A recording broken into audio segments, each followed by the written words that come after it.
Дорогой мой лидер Мурат Кылычевич, желаю тебе всего самого наилучшего, а главное оставаться таким всегда позитивным, жизнерадостным, рассудительным.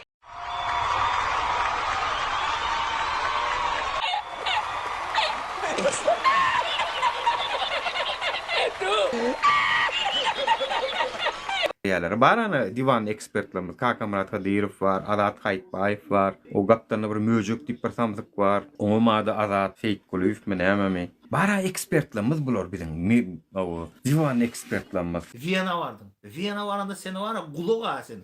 Anla durdu. Prosto kulağın bindi seni prosto seyredip oturdu da seni aldı. Sen şonu kaharın geldi yoksa beni anla durdu. Her gezek yamalla oturdun. Anla durdu o arada. Sen ayttın anla durdu. Они, Шейх Мурадов, Мятиев, через Анна Дурды нас контролируют. Они хотят всю грязную работу, чтобы мы сделали, а потом они пришли к власти. Sen şu vaxt уже kellen bozuk. Anna Durdu vardı, men yamallap yamak, ahır son bir Anna Durdu, men gönüme de değil. Men sen üçün çıdav aldım, men gönüme deyende. O, вы проститутки, заты, ВДВТшники deyip aydandı, men molça dinledim. Anadolu'da hormat koyup seveyi aşkım. Yönüm men hiç kimden şöyle zatlar eşitmedim. Men çıdadım şu zatlar. O zaman yönü şu zatlar men yüreğimde kaldı. Men adamdan var ya gep alkalin adamlardı değil. Vakti geldi Anadolu'dan çımpıtıra edip çıktım da ayttım. Sana şu zatlar выгодны. Ya ol Türkmen Federasyonu fondaydı. Hemme meni çıkışlarını murad ettirdi. Samsık. 3 года тому назад или 2,5 года я вас просил, перестаньте натравлять на всех Хадырова. Мы с вами, когда в Вене встречались, я сказал, я нейтральный, я правозащитник. По мере возможности, если вы будете делать ошибки, я как оппонент буду вам подсказывать. Вы слово оппонент восприняли как врага. Хадыров, он открыто потом сказал, он сам открыто сказал, меня натравлял Курбанов на вас. Меня натравлял Курбанов на... И мы в таких условиях. Мы жили 1,5 года. Ни разу вас не упрекали. Первое, я никогда Хадырова ни на кого не натравлял. Я его всегда останавливал. Он нападал на этого активиста, на того, на этого. Он на кого только не нападал. Я часами людей успокаивал и Хадырова ругал. Я ему запретил вообще выступать только в рамках этого. Но он неуправляемый. Поэтому я, работая с вами, еще натравляю на вас. Я что, идиот, что ли? Yine domuz atlandıryan halkın içinde bir gün menskine svinya deyip biri var. Kakamat Hıdırov sed bilýän häzir. Şol adam ýagny opozisiýany, demokratik opozisiýany nähil işlemäni öwretjek bolýar. Men şunça ýyllap imtim geldim, hiç dert diýmedim, gowuny degmeýin. Bir samsyqraň adam gowuny degmeýin diýdim. Oň samsyklygy çenden geçip başlady. İçip efire çykyp bir zatlar diýär, oňa garşy görüşýär. Alyp barýan işi diňe jemgyýeti dagatmak, diňe bir-birini uruşturmak. Öňem DVT'de şo ne diýerdi? Men şoň üçin şundan aýryşdym. Diýinim şo kelle agyrdan. DVT'de Dursultan Taganova ya ýene birine çatda bir zatlar ýazyp intriga döredip uruşturup da dedi we diýerdi. Men şonun aýdýardym, "O, goý bu zatlar näme diýen? Maňa drive gerek" diýdi. Oraya drive on ba bolsa görü şana Gurban Berdimuhammedowa. Şuryaly bir sowgat, şuryaly jurist bolup okap bir sowgat bolan Türkmenistan'a prokuror bolup yaşkyy zorlap kaç giden adam bize opozisiýa, demokratik opozisiýany işletmeni öwretjek bolýar. Şöyle bak men bular var ya näme bu siyasi kuntiler, siyasi hürrüler. Sen bulardan hiç de çıkmıyor.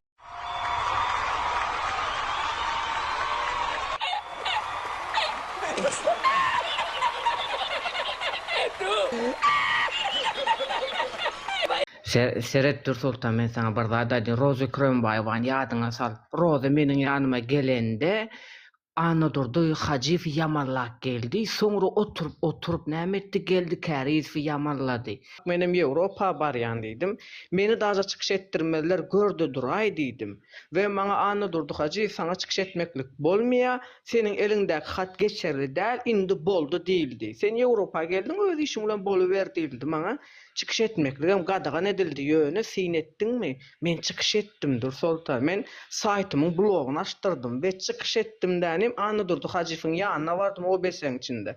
Sen maňa bolmaýa diýdiň, emma nädip boldy diýdim. Sen maňa seniň hatyň temasy geçdi diýip aýtdyň, indi soňky ýyl diýip aýtdyň, emma men şo haty, şo nämeni okudum diýdim. Maňa näme jogap berýäň diýdim moýnum. Sen maňa agyr sorag berýäň diýdi. Men bundan soň maňa gaharym geldi. Sonra maňa Allamrat Rahimov jaň etdi. Direş diýdi, sen diýdi şolar OBS-de wagty ýakasyndan tutdy şolaryň guramasynyň adyndan pismo paddeşka alyp gal diýdi. Menem bolýa Allamrat ağa diýip bardym danym. Maňa ýazdym danym. Aýtdym bulan bolýa diýip men ähli maglumatym aldy da maňa hiç kile kagaz bermedi. Menem Allamrat ağa jaň edip aýtdym. Allamrat ağa maňa hiç saat bermedi bular diýdim bolýanam. Diýmek bermek islemediler diýdi. Menem patlattım sonra. Yine de bir zada göz getirdim. Şu geçen yıllarda 2 yıllıkta bular biri-birine bok atışıp börünler, bunlar sevgili olup börünekenler. Diýmek bok atışsalar, biri-birine şıl tagatsalar, soňundan sevgili çykýan ekenler. Ýaşy zatlar aýsam mara Sultan dogry. Men seni öňden bäri söýýärdim bilýärmi? Näki dostluklyň bolýar ýa-da hakykatdan amma. Soň saňa bu nurda ýanyşyp başlady, o men gaharmy başlady bilýärmi? Kim? Nur tavle efir açıp başladı. Ben gaharmy başlady o zaman. Açsan bola diýerim nawata dotman iki başlasın. Aýdy ýadyma WhatsApp'tan jaň edemde aýdy ýadyma gözlerine dönin, güler ýüzüne dönin. O men efirimde oturup o neme Dilber bilen buram Dilber bilen Zalin ikisi bilen söwüşdiň ýadyňa düşenok. Men bulara goşga aýdyp berýärdim. Kalam başı hüncü dişli göze Biliş. Bilýärmi? Hemmesine yazdım koşku kızların bir maňa yazmadym. Sen yaman söwüşýärdi saňa näkile goşkyny laýyk boljagyny bilmedim da, o nädip tarif etmem ony. O sizinle bärde söýüşip oturuň menen bä aşakda oturan ikiňi de seredip. Ýöne men ondan beter başga bir zada öwrendim. Şu bok atışmalar vardy. Esasen bu şu pisin adyny tutasym bilen oktaray dogrymaýsam şu opozisiýanyň içinde ýene meňem içinde şonu ýigrenşime hiç kim ýigrenmendir. Kerim Ismailov diýil ýani. Şu tamsyň bular özi welfepet bolyn. Şunu aşakdan gizje beren Allamrat Rahimov eken asıl. Şol o nemeden Täjür Begmedova bilen Anadurdy Hajifden pismo paddeşka alýa, ol bilýär ol. Odollunyň karakterini bilýär, bermejegini bilýär. Üstüne kuşkurup goýberdim muny. Şoň üstüne de bu oturup 2 ýylykda ortalygy bokgulaşyp etdi bolyn. Biziň aramyzdaky kaçtyn oglanlarym biraz gra çekirliler. Yani bularyň peýdasyna ziýany köp diýişiň ýaly pulamalýan mümkin. Ýöne aşağından görýärmi? Ýene şu Allamrat Rahimov çykýar. O şol gizje berip goýberipdir. Özüm aýdyp otyr ony. Öz agızlary bilen aýdyp berýär. Yani asyl Allamrat Rahimov şo pismo padjeşkan berdi, alýa olan beren ok. Şoň üstüne de men şeýitdim diýär. Ortalygy bokgulaşyp etdim diýär. Hakykatdan ol şo maňa hat beren oklar diýip bara ýyrtyndy. Buldyňy şo hata mende gelli gawno beripdir. Şoň üçin hem gelli gawnony özüniň Hudaýy ýalap gorap otyr. Kime meňde ýaşawat direliş diýilýär. Ganjyk Musaýew meňden okmuşy. Özlerini bir pismo haty beren üçin, yani şularyň siyasi gollolma beren üçin onun ýalňyşlaryny gören oklar, onları gorap otyrlar. Ay men komandam, sen komandaň bilen sen şo gelli gawnoň bilen bile gömeýin näýse. Komandamyşyň.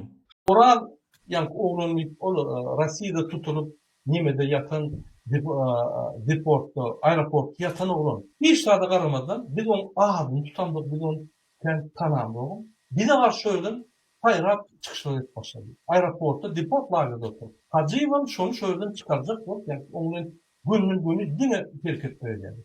Ben Hacı'yla gittim. O ne dedi söylüyordu. Ne onu tanıyandı. Bir işimiz yok. Ağabeyini içeride tutandık. Ne onu bir? Onun yankı ayya ne şunu 100% kontrol ediyor.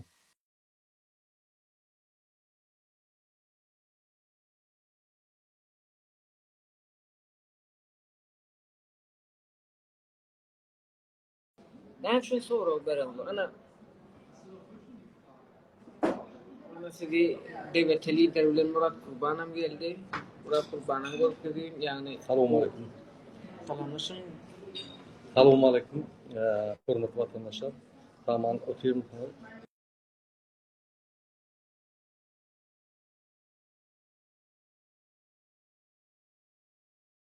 Я на своей шкуре почувствовал, вот, блядь, Мурат Курбанов, он шо, ссылкасына көмек эттерим, теперь я, из меня что сделали, блядь? Из меня сделали то, что я, блядь, строил козья на Дурды Хаджиеву. Я виноват в этом, это сделал, потому что этот видеоролик могут использовать против меня, ребят. Если, например, Анна Дурды Хаджиев против меня что-то скажет, я ему напрямую скажу, вот так-то вот было, и я реально сожалею, например, об этом, да, это не оправдание. Потому что в тот момент у меня, блядь, я так думал. Оказалось, я ошибался. Мне чуть-чуть, конечно, стыдно перед Анадурдой Хаджиевым за вот такой вот поступок было, да? Но я это не со зла сделал, потому что в тот момент мне Сердара Ходжанепесова жалко было. Откуда мне было знать то, что Ходжанепесов, блядь, такой пидораст конченый? И мен что мне просто сейчас после того, как я познакомился с этими людьми, да, чуть-чуть пообщался, вот первый взгляд тан и Суматам Радекянын айды бәрән затларны, эден ишләрне, статьи читал, их доклады, там, виделся с другими скрытыми людьми, которым они помогали. Потом он обсирады до транадамларын, кейсларны урендим, какие у них сложности были, почему, например, Туркменский Хельсинский фонд им не мог помочь. И после этого мне реально стыдно сейчас. Мне реально стыдно за то, что, блядь, я в то время, блядь, они ввязали меня в это говно. Но я могу признавать свои ошибки. Когда тот же Гельдикяризов, начиная с 2020 года, блядь, в Европарламенте своим знакомым говорит то, что, блядь, эти активисты вышли просто чтобы получить политическое убежище. Вот почему, блядь, туркменам, блядь, кейс нормально не рассматривают.